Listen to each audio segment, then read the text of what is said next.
Yeah. Anyway, okay. So what were we talking about? It's Thanksgiving. Right. Yeah. Are you guys thankful for anything? Like any like car stuff? Is there car stuff you guys are thankful of? Is there a car feature or a car or just a thing about cars that you're thankful for? Oh yeah. What would it be? Do you want me to say it on the? Yeah, Okay. let's say it. Good. Let's Okay, I thought you okay. let's say our Yeah. things.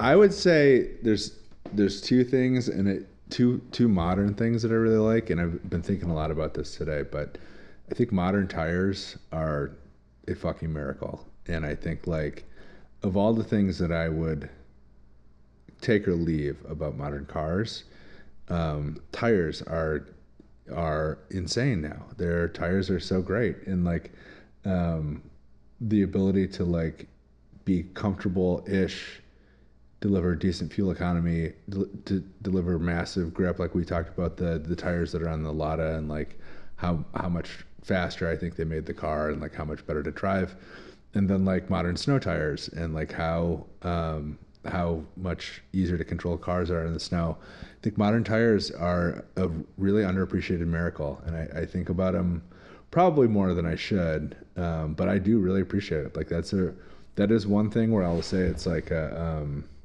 unalloyed positive, except for obviously the fact that they create so much microplastic pollution, but tires have been doing that forever. Yeah. It's not a new thing, right. New feature of tires, but I think and that's kind of the next frontier for tire technology is kind of like figuring that, mitigating that shit a bit. I know that yeah, that's something that they're working on. Yep. Yeah. No, you want me to do another one? Yeah, let's hear number 2. I totally concur with the first. I think that's a great one. Modern adjustable suspensions are great. Like especially the magneto-rheological suspensions that Cadillacs use and a couple other cars use nowadays. Those are a miracle of ingenuity. They're like so all shock absorbers have they're a tube filled with liquid, and usually it's oil. And the valve, there are little valves in there that determine the rate at which the shocks compress and decompress. These ones have a fluid that is reactive to magnetic field. So with an electrical charge, you can change like the rate of flow of the liquid itself. Mm-hmm. So like you can instantaneously change the way a shock responds to little imperfections on a racetrack or big imperfections like a big curb. And I think that is a genuine, like one of those inventions that is genius. Like that is something that someone figured out, it solved a real problem, and like the result is incredible. Like I think there are a bunch of different ways, air suspension, and a bunch of different ways that other companies have kind of like gotten to a similar level of performance, but I think those are those shocks, magneto-rheological shocks, and that's I forget. Am I correct that that's a General Motors innovation? Yeah, like they came up with that, right? Yeah, it was a Delphi. Yeah, and they've licensed it. I think Ferrari used it for a little while. Uses them. I think they still do. Yeah, but it is a genuine. And it's like my thing about the General Motors engineers. Mm-hmm. I think Delphi is the supplier who actually came up with it, but they were a GM supplier. Yeah. But yeah, I think those are my two things that come immediately to mind. What about you guys? Maddie? I'm thinking of recent. Doesn't have to be like parts. Yeah. I like the little beep that my traction control does when it gets set off, because I was driving on I forget which highway in Pennsylvania. It was late. I was on errands, and there aren't rumble strips on this part of the highway, and if you go off a little, the road is uneven, and if your tire catches at the end, like you're gonna just like out a little bit. But I like the little beep that my traction control makes, because it's like if I'm sliding, I know I'm sliding, as I already know, but the traction control like going off, the little noise, the beep beep beep beep beep beep, beep is fun because I'm like, oh, you also know that we're sliding. It's thank you for my car is also going like "Wah!" with me when I'm going like and making a funny. So I make a funny sound and the car makes a funny sound and we're having fun, and that's like it decreases my stress when I'm like getting swerved out by the horrible roads. And it's like validating too. You're like, I'm feeling this. Are you feeling this? And the car's like, oh yeah. I'm like, yeah, that's true. That's so true, bestie. Absolutely. Yeah. Little R2D2. Yeah, that's the one that comes to mind for me. Otherwise, I'm just thankful. I'm just thankful to have a Corolla. I'm picturing I'm rotating the car in my head right now. I love it very much. So lucky. It's a good car. Are we thankful for anything else? I'm thankful for this podcast. The pod. I was going to say, what about the I'm pod? What about each other? Pod. I'm thankful for my co-hosts. What about all of our Patreon subscribers, our listeners who will someday be Patreon subscribers? They'll get in there. No, I'm not thankful. I'm not thankful for They gotta earn it. Paid subscribers only. Yep. I'm acknowledging our unpaid subscribers and thankful for our paid subscribers. I perceive our regular listeners, and I'm thankful for our. I am neutrally acknowledging your presence. I'm thankful for all of it. Yeah.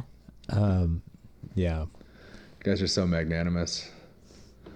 Pretty magnanimous. Pretty magneto-reological nanimous.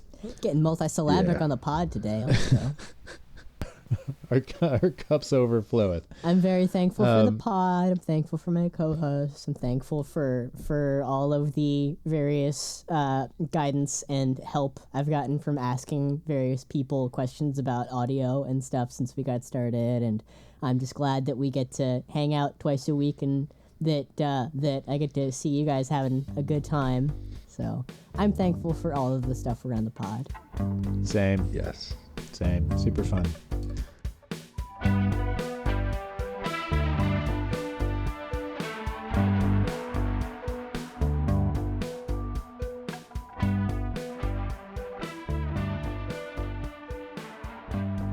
But no, we were going to talk a little bit about the GNX that is featured on the cover, featured in the title of the new Kendrick Lamar Secret album that came out.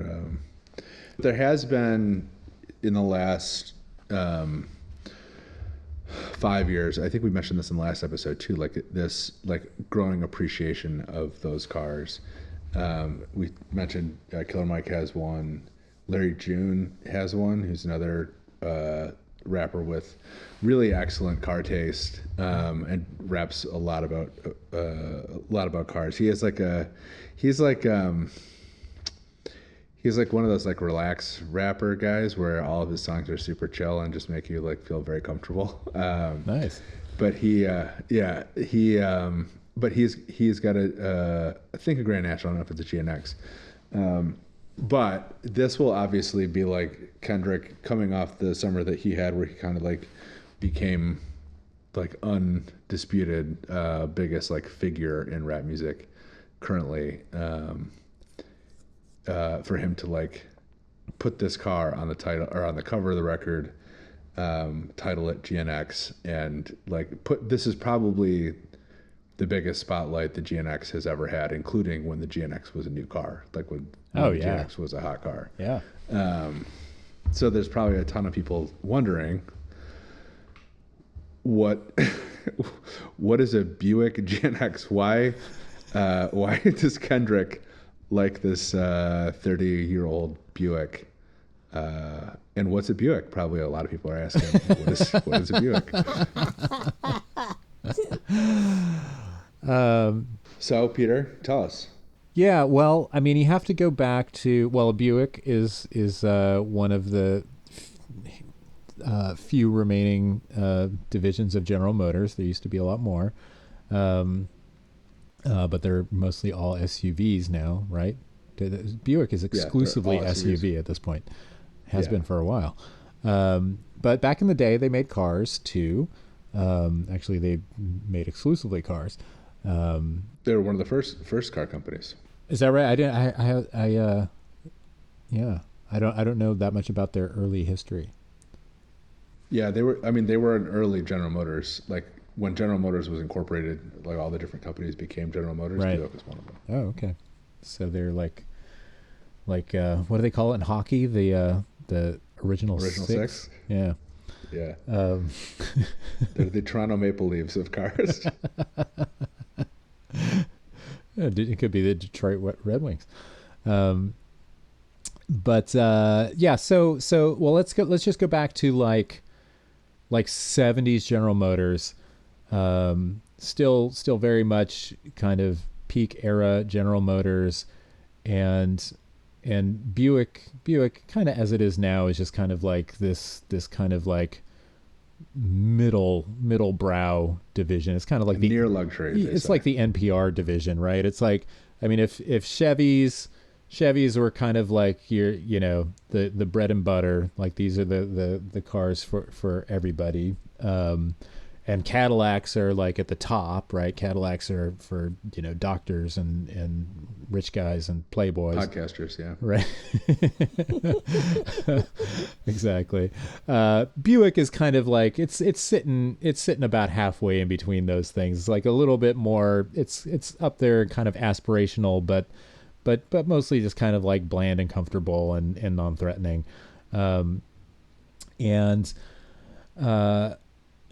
And then you have around it like the Oldsmobile was kind of about the same level as Buick, maybe a little two more or less redundant brands. Yeah, I mean, kind of two flavors of kind of white or like rosé wine or whatever, rosé box wine.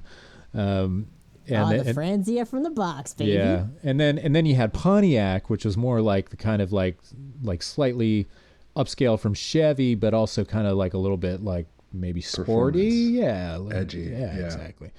So anyway, all this is going on. These identities kind of like they effloresce over time and kind of come in and out of focus, but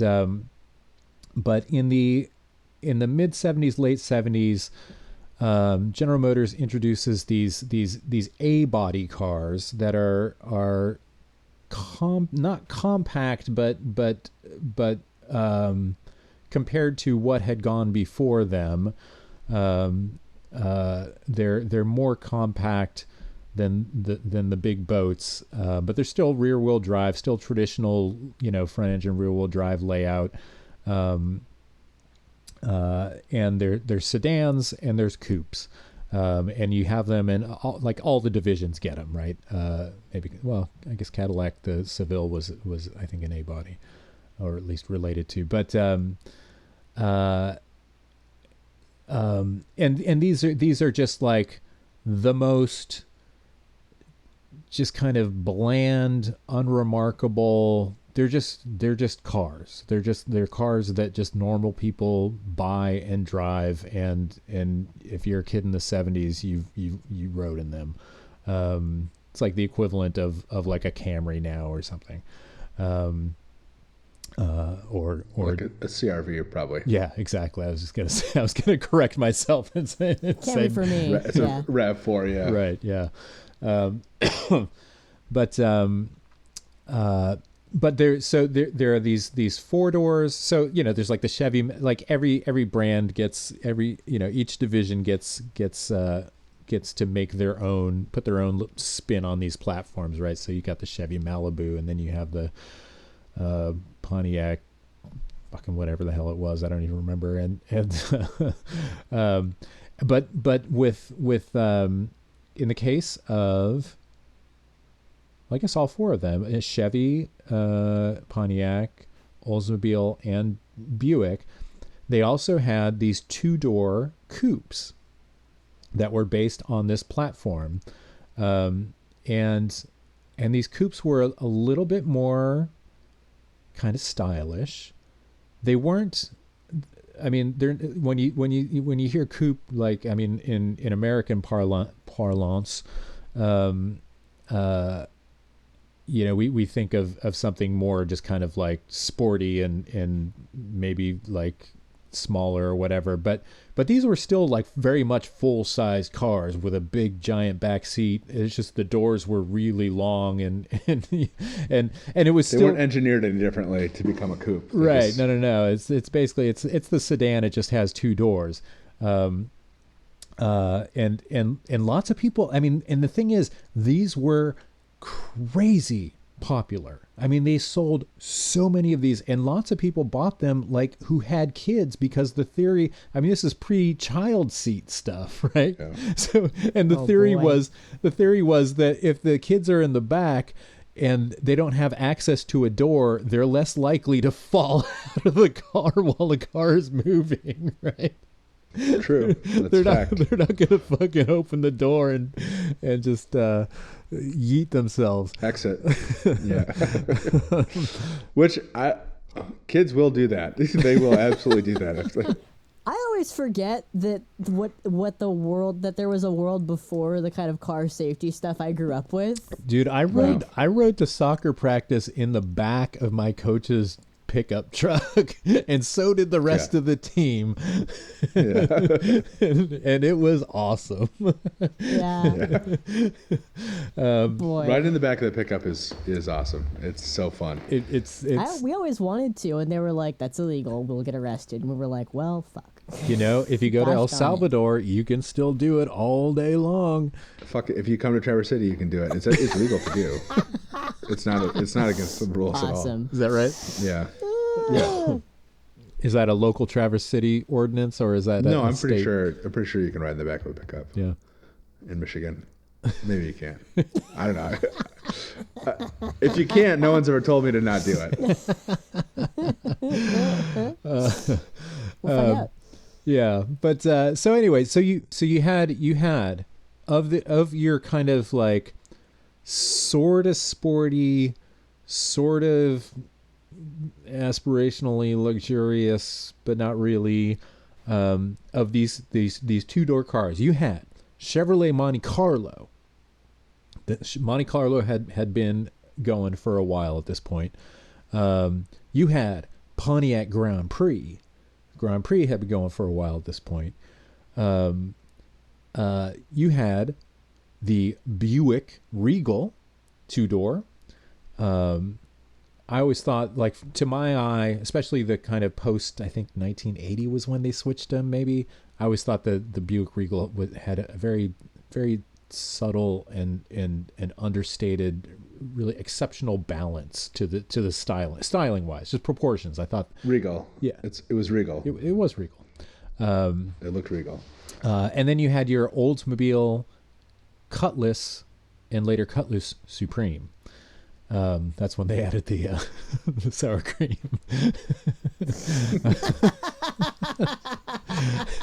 That's stupid. That was Stupid. totally unpremeditated. I just thought of it when I said it.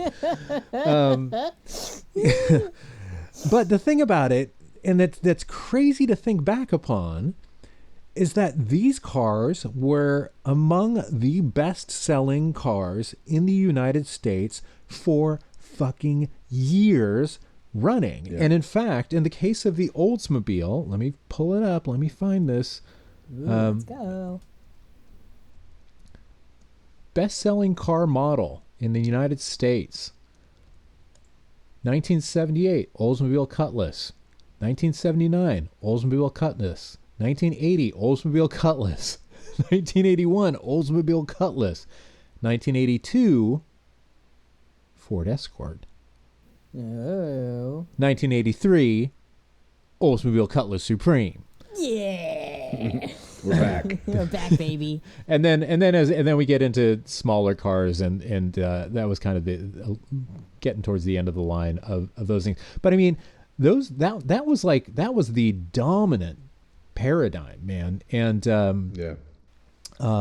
but like I said, I mean, these were cars that like you got into, and you know, like just like velour upholstery, everything just looks like a couch. You know, they're just like that thing that we've been talking about of old American cars, just like riding, you know, like a pillow. There's no trace of road feel or anything. I mean, that's what these cars were about. They were smaller than the kind of behemoths that had preceded them, but they were still just pretty big, heavy, comfortable cars. Well, I was going to say by modern standards. I think we're kind of back to that point now, but Yeah. in a different way. But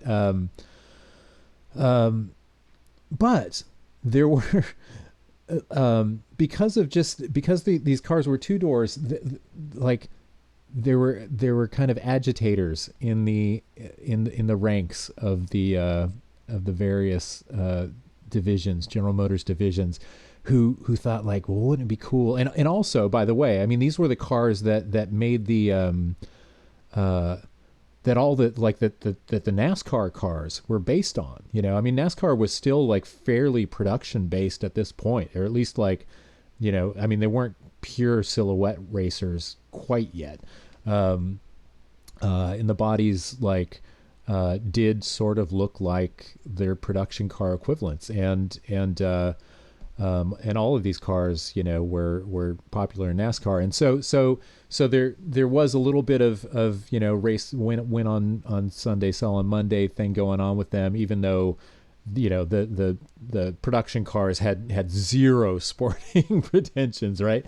But eventually they did, right? Because as we get into the earlier 80s, like now that malaise, is started of the malaise era that we always talk about is starting to lift a little bit. Like there's they're starting to see the light at the end of the tunnel. Maybe there's some ways we can figure out how to make these cars a little bit more fun and sporty again, besides just putting big goofy decal stickers all over them.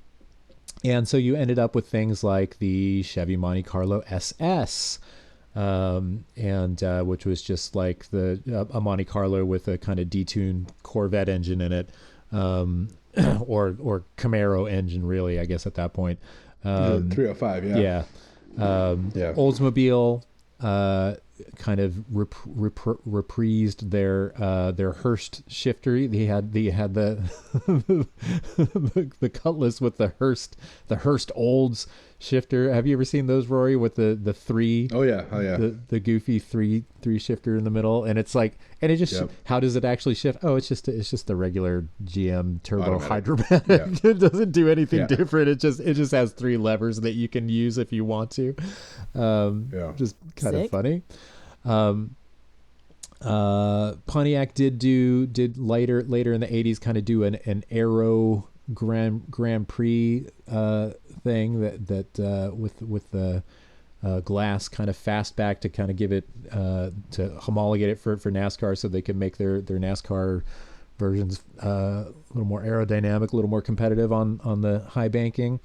But you had Buick.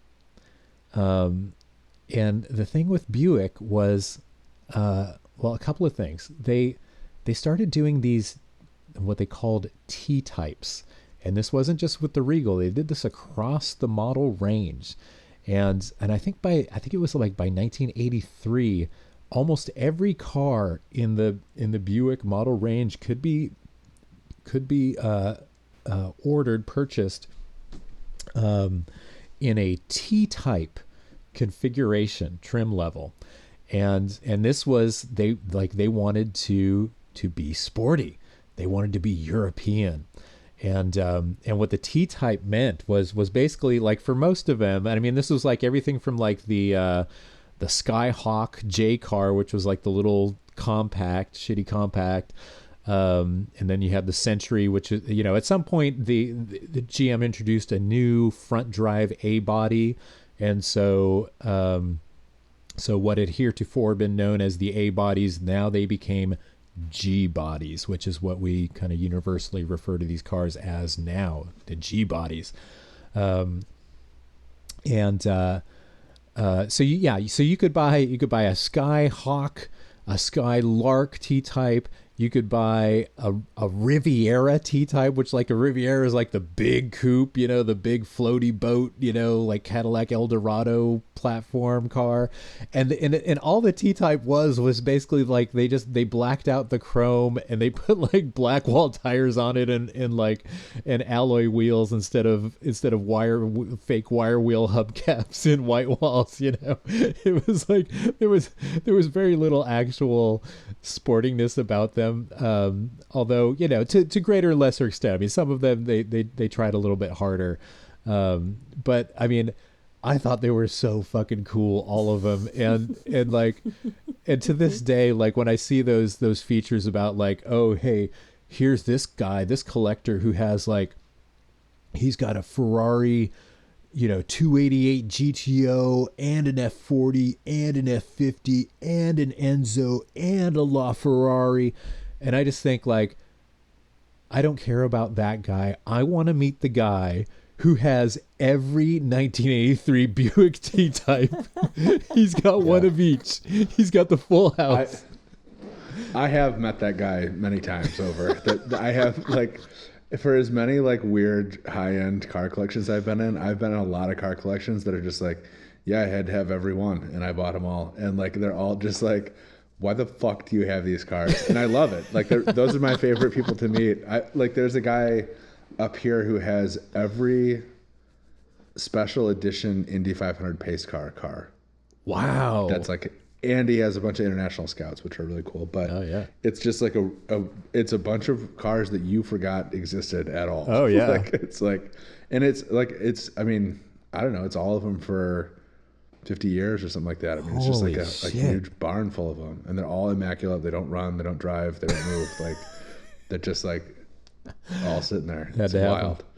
That's amazing. Yep. I love the idea of all these like Concord weirdo collections that are out there that are like only cool to like them and like 3 other people, but the other 3 people are like, this shit rules. As someone who like does that but for music, like these guys, like I would love to hear about what kind of car collector weirdos are out there. They're underrepresented in automotive media, but they are out there, and I would say probably like they are probably more common than like the really high end guys. Yeah. And it's not like it's cheap to do that. I mean, like people have, hundreds of thousands of dollars into cars and buildings and like, all this stuff and like maintaining everything. But it's a lot of people, a lot of freaks out there. I love it. Yeah. A lot of heroes. People. Heroes, I think is what you mean to say. Yeah. No, I count myself among them. That's true. Your motley crew of cars. Okay, so we've got our Buick T-Types established. With now concurrently with this, Buick had been fucking around with a technology that was not completely new and not completely unprecedented, but that by the late 70s, the only other people in the world fucking with this in production cars were Porsche with the infamous Porsche 930, the 911 Turbo, and Saab. Ooh, hello. With the 99 and later 900 Turbo. I'm speaking of turbocharging, and this is that was to be clear though, the BMW was the first to have a turbo production car. They were that's just true. Out of production the 2002, right? Yeah. Yeah, and didn't wasn't there a turbo Corvair? There was a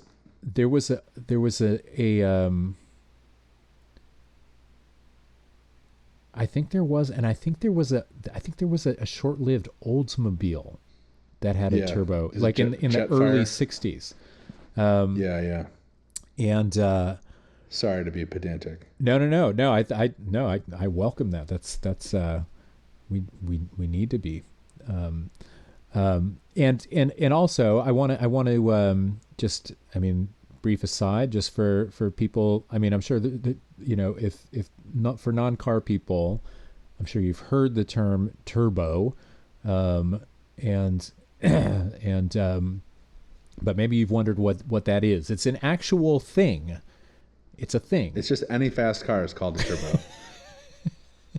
Well, It's where you hit. this- It's where you're playing Mario Kart and you hit the little turbo mushroom and then you go really fast for a minute. Yeah.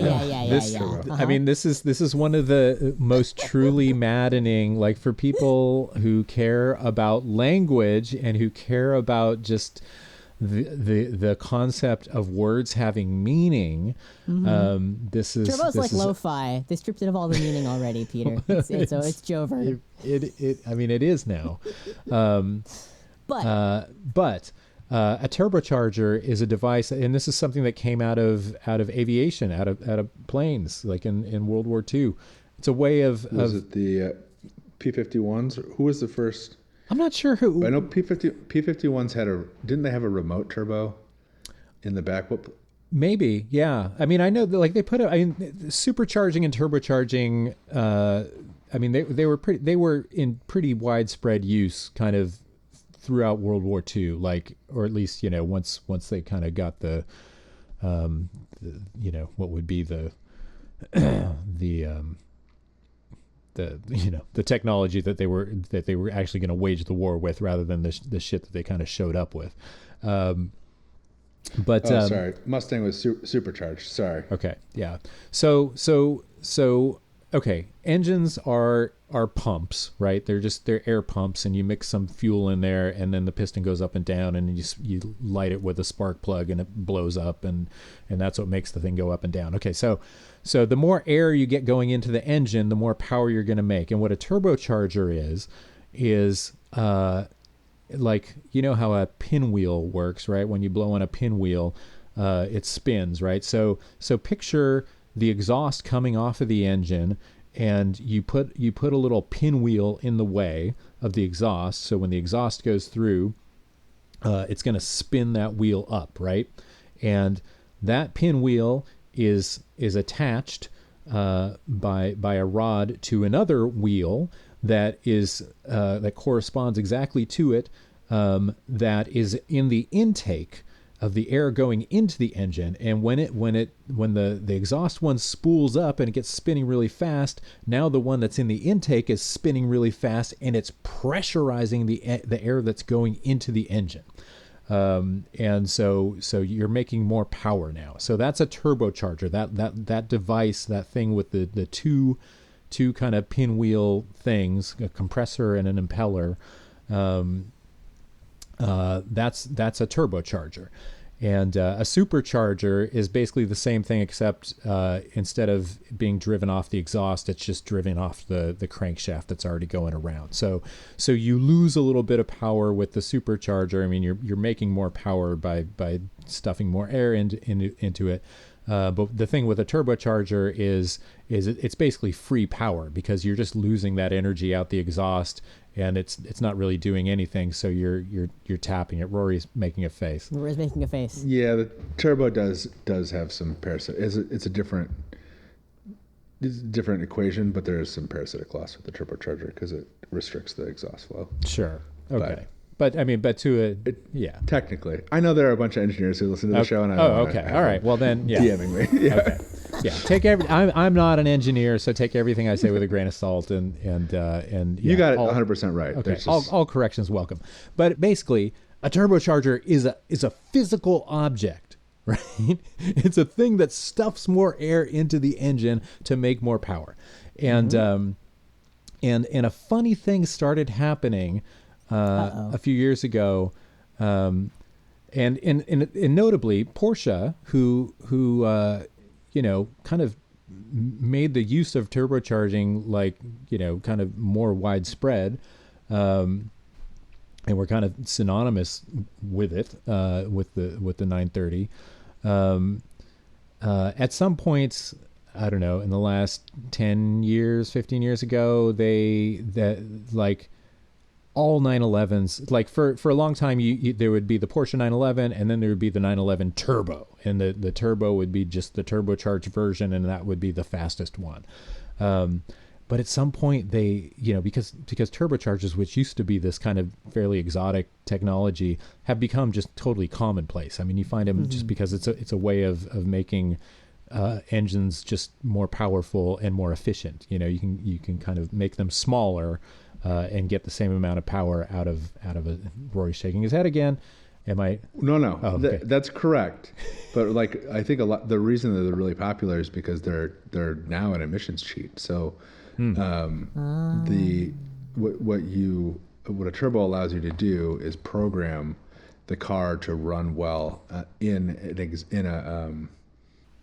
a EPA test. So it's less about making power necessarily. It's making power and then being able to make very little power and then being able to make a lot of power when you need it. So sure. like the turbos now are gamed and tuned to produce good fuel economy numbers and low emissions numbers in the specific EPA testing. In the real world, when you go out and actually drive them, they actually deliver, in many cases, like similar or lesser fuel economy than like the equivalent V8 that they're replacing or the big V6 that they're replacing. Right. But it's a very interesting, and I think it's worth pointing out that like in the 80s and 90s, turbochargers were like, okay, we've kind of maxed out the power we're going to get from this power plant in a given car. We're going to add a turbo to take it a step further. Right. And now it's like the Ford Escape and right. the Buick and Vista are turbocharged because Right. it's like, oh, we can put a 1.3 liter motor in it and still make 200 horsepower on the freeway. Yeah, exactly. Under certain circumstances, but it is an interesting distinction. One of the funniest things, sorry, about like being an old man in this era is like sitting, like being on the street or walking down the street or whatever and hearing a turbo whine right. and instinctively, or the whistle, instinctively craning your head around like, oh, a cool car's coming, and then seeing like a Ford Escape or whatever, where it's just like, ow, yeah. It's like, sounds like, oh, it must be a S1 Quattro coming around the corner. It's like, nope. Chevy Sonic. Yeah, I'm so sorry. But so at some point, they started putting turbos in all the Porsche 911s, right? So even the entry level one had a turbo, but they didn't call them all turbos. They called the base level 911s, and then they called the fast one, like the one that it's at the top, they called that one the turbo. So now it's like, but it gets better, Maddie, because then they introduced an EV. And what word did they use to distinguish the top of the line fastest model version of the EV from its lesser variants? Well, that would be the Porsche Taycan Turbo. Even though it's a fucking EV, there's no turbocharger. People got really mad when this was announced, and my suggestion, which no one took seriously, and I was not joking, is that they should just bolt a turbocharger into the car somewhere. Yeah. Put it in Don't the air hook it up to conditioning. anything. Or just put it in the trunk. Like yeah, you want your fucking turbo? Here you there go. It is. Smart guy. Look, it's the turbo. There's your turbo. Incredible. A 7. Okay. I haven't done it yet. But in the late 1970s, we didn't have these problems yet, and Buick started fucking around with putting like a pretty big turbocharger on a V6, and at first it was kind of primitive because they're running it through like a 2-barrel carburetor and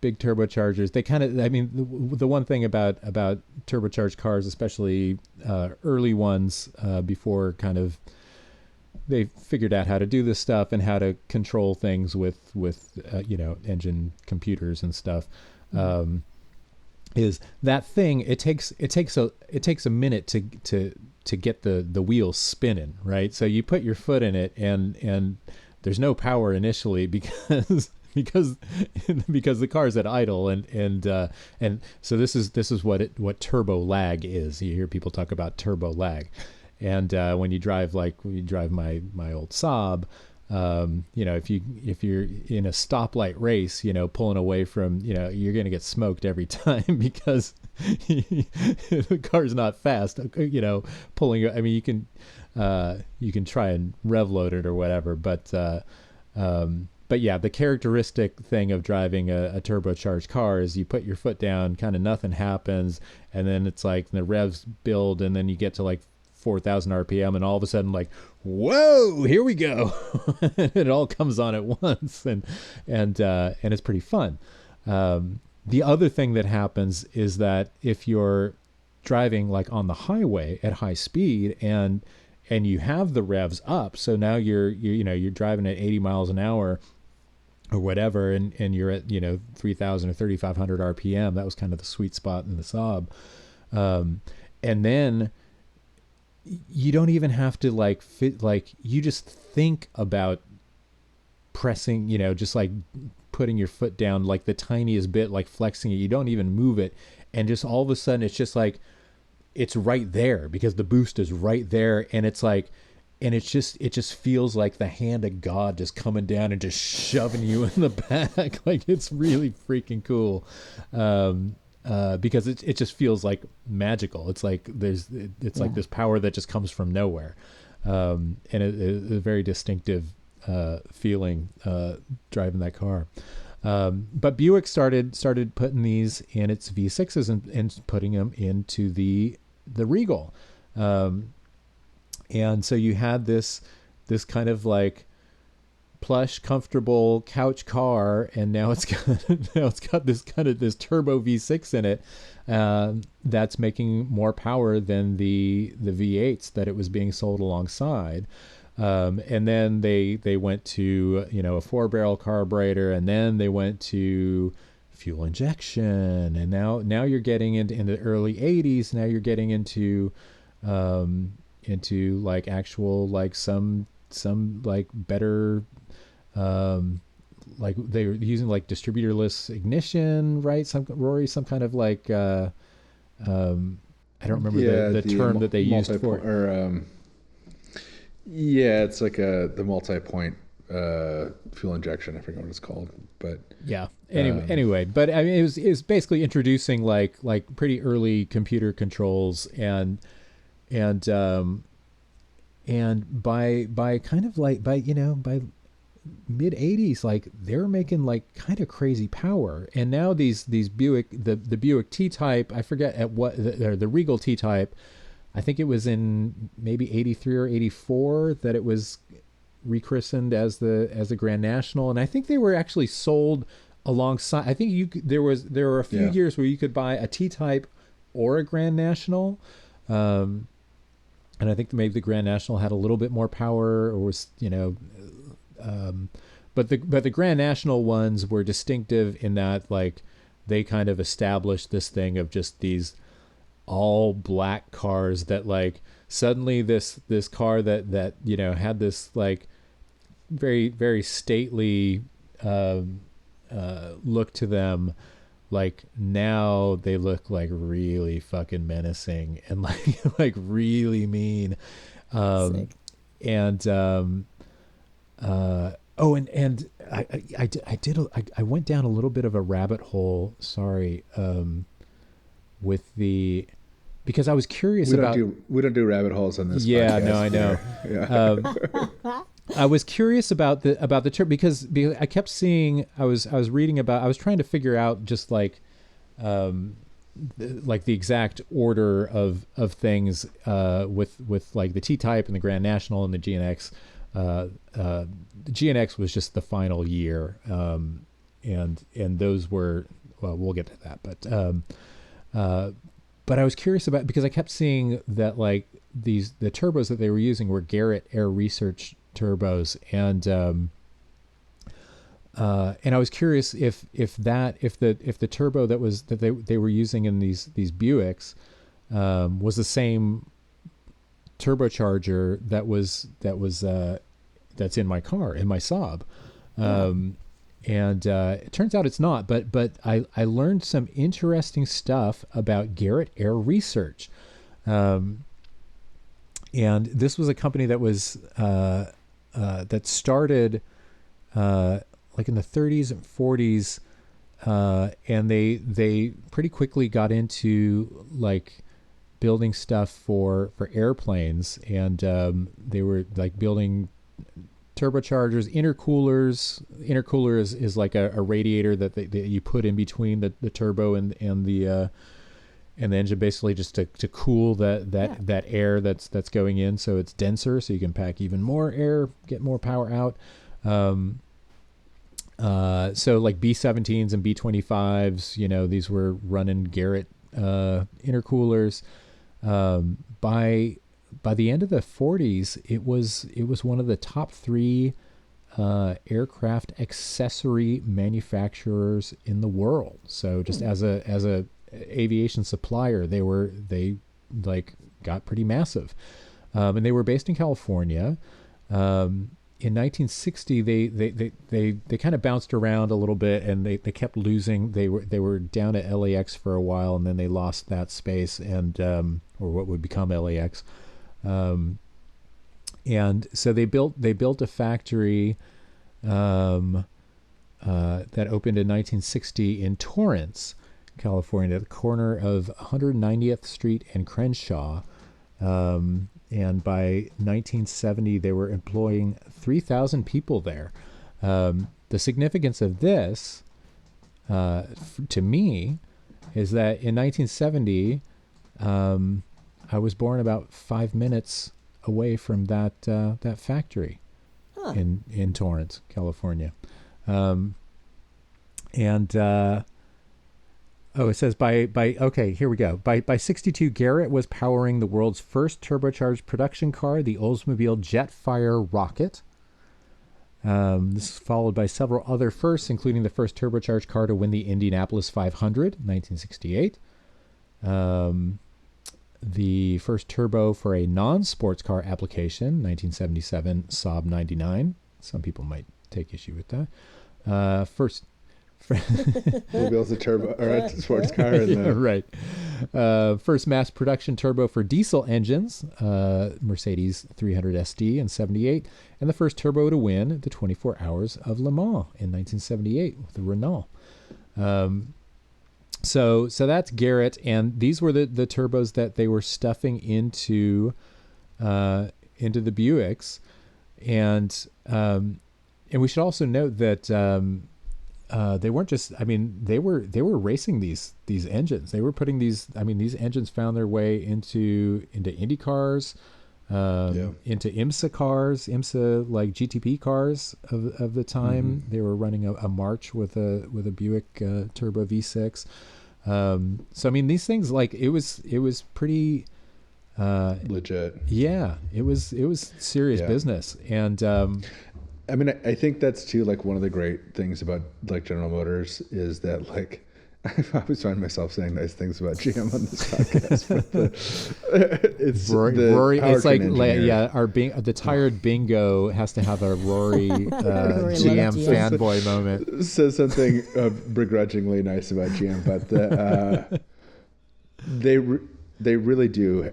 But yeah, the powertrain guys, if you let them loose on a project, like, they will build a motor. Like they can.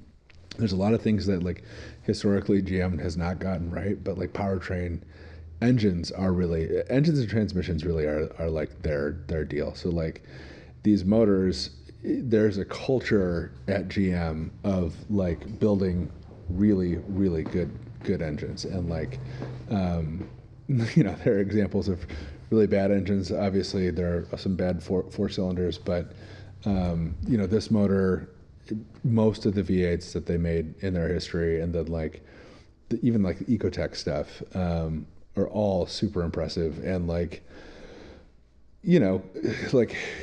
comparable performance wise. And like this is a Buick that in the mid 80s was faster than a 930 turbo in a straight line, faster than a Ferrari F40 in a straight line. And it's like, these guys are, these are like some dudes in Southeast Michigan, like building them in an engine shop. Like, it was not like the lab coated nerds in Stuttgart like putting these things together. It's like just some guys who know how to build motors. Yeah. And like, even today, like the stuff, like the Cadillacs that I'm into now, like those big pushrod V8s,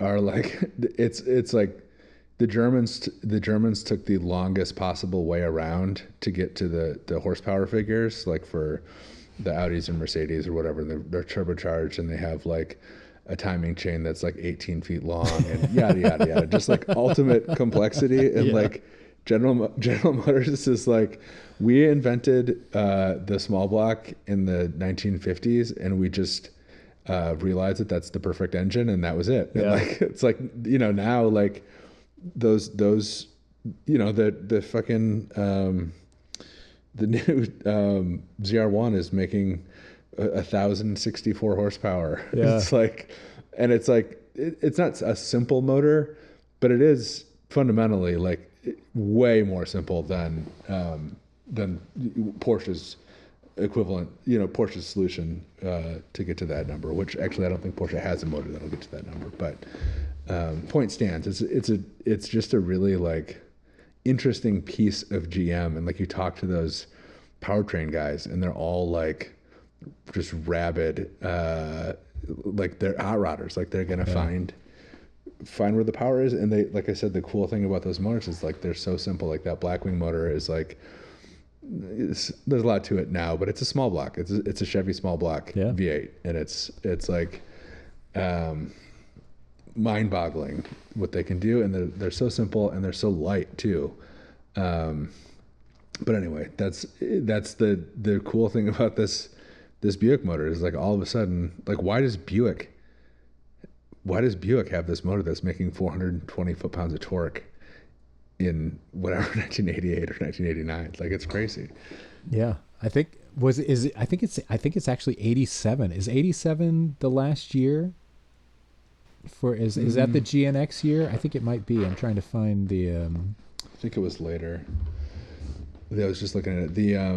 The first Grand Nationals were 82, but they weren't painted black until for the final year, 1987, Buick introduced the limited production GNX for Grand National Experimental. It was made in partnership with McLaren Performance Technologies /ASC. Which is not related to the not McLaren, right? Huh. ASC is American Specialty Cars, previously known as American Sunroof Company. They're one of these suppliers in Southeast Michigan that like basically gets contracts to modify existing cars in a lot of cases. So like put a sunroof in or like put extra cladding on or whatever. Yeah, like they did a lot of like convertible conversions, right? Yeah. I also did my absolute all-time favorite Fox body, the ASC McLaren Mercury Capri. Yeah, super cool. The black or the navy and orange ones are like so fucking rad. But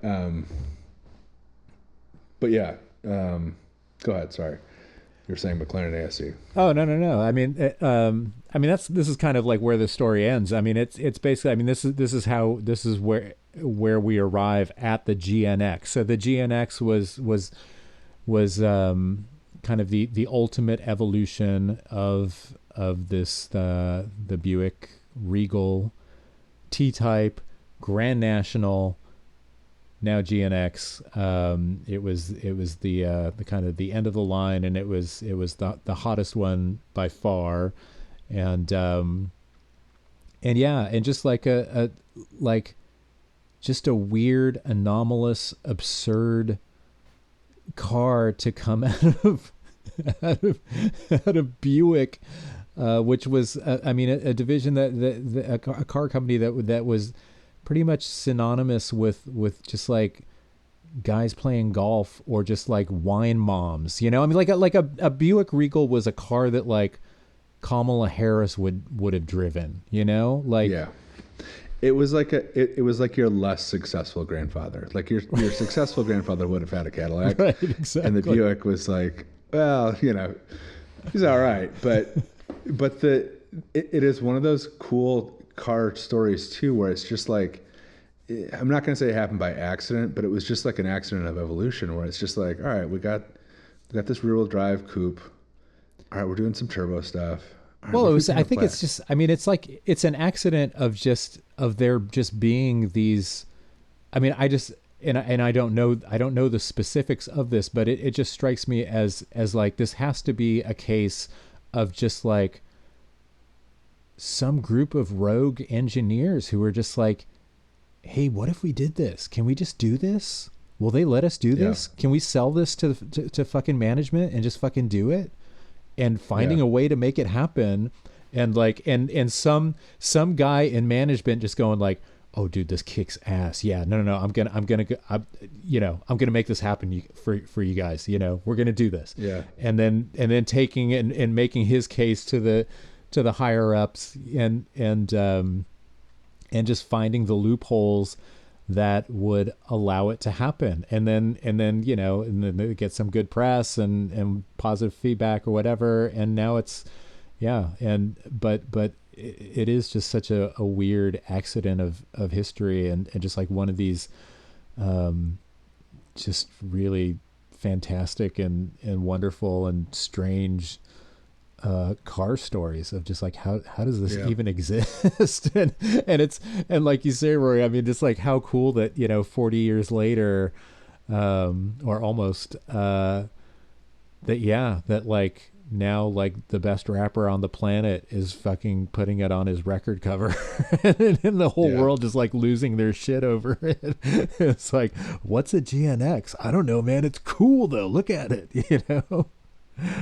Another interesting like postscript to this. So the current head of president of General Motors, who's like kind of like the known car person there, like he's the reason they have Corvette money, why they have Blackwing Cadillac money, the reason why they have racing, all that stuff is Mark Royce. Mm-hmm. His dad, Lloyd Royce, Right. was the head of Buick, A Buick. at this time. Yes. Yeah, I remember. and he wanted, his goal was to make a Buick from I'm reading from a Car and Drive article, but it says a maker of cushy doctor's cars to something more youthful and exciting. And that's why they revealed the Grand National at the Daytona 500. So it was tied okay. to, and I think like NASCAR at the time, I think was referred to as the Grand National Series, like the top class. Yeah. of No, NASCAR that's was Grand direct. National. That's Yeah. what that was directly referencing. Yeah, was NASCAR. But it's funny because like the actual Grand National is not a car we associate with NASCAR whatsoever, really, because it's black and like doesn't look like a cup car. But right.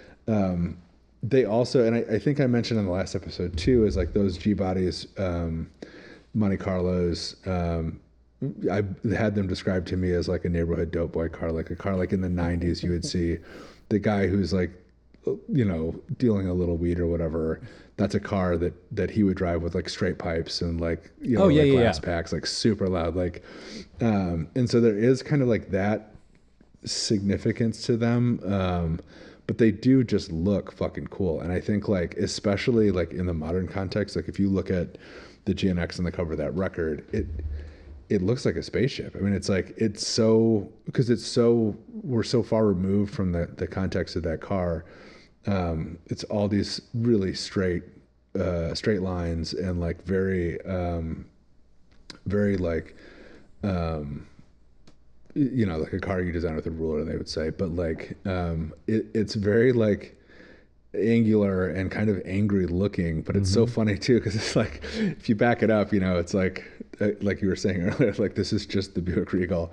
And well, that's the thing. I mean, if you see like you got to find like a picture of a GNX or a Grand National Regal, but then find, like, go and Google like a brochure like from 1982 or something, and see like what the actual Buick Regals looked like. And with their white walls, with their fake wire wheels, with their kind of two-tone paint jobs, and it just like, and they're just like the most just like pedestrian ass Totally. two golf bags in the trunk car. Absolutely. The really funny thing about this is like, so Buick had, and even at the time, Car and Driver, everybody who'd go test the GNX was like, I can't believe Buick has a car, like I said, that's faster in a straight line than an F40 or a 930, or like, it's a rocket ship. Why are they building this car? This is crazy. But like, they really came to their senses after this, because like the next generation Regal, if you Google this, is like a fucking jelly bean. And it's like, those are the Buicks that like set Buick on the path to where it is today. It was like this weird little evolutionary branch struck off, and we're like, oh, we built the GNX. And then like the next generation, it was like, here's a little, like a front wheel drive jelly bean of a luxury car, like a small luxury car. It was like, Buick really got put right back in its place after that little jag of having fun with the GNX, and really like never recovered. I mean, I think like I have a certain fondness for 90s and early 2000s Buicks, because they're big, comfortable cars. Right. They run forever. They're one of the few cars that you'll still see on the road from that era. And they're really. I actually watched a video this weekend of one off-roading with Jeep Wranglers in the woods, and just like shredding. It's just like going over whoops and like going through mud pits and stuff. And like, they're really, really good. Like I remember talking to a friend of my dad's in would have been probably like the late 90s, and he was telling me like he had a job. He's like, I forgot what it was, but he was on the road all the time, and he's like, that's why I bought this fucking Buick. He's like, I put thousands and thousands of miles in my car. I live in my car, and it's like, this is the most comfortable car I could find. And it's like, I really like, can't argue there's with a value to that. Yeah. Like, that's a real thing. That's a real thing. Completely. Yeah. I do. Well, and in a weird yeah, way, I mean, just to bring it full circle, I mean, I feel like part of the reason that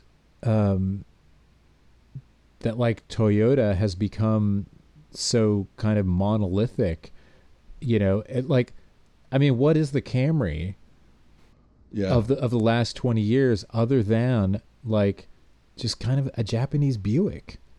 Yeah. I mean, it just like in kind of purpose and intent, it's just like it's a kind of just middle brow, not too, not too soft, not too hard, not too, just like just the just completely inoffensive, and like lowest common denominator. That's not the right way to say it, but just like a thing that is going to appeal to the most people. Yeah. It's a default car where it's just like, hey, I need a fucking car. What should I get? Yeah. I need something that is comfortable and gets me from place to place and works, and that's,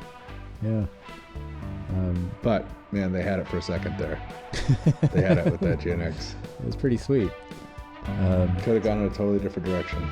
Yeah.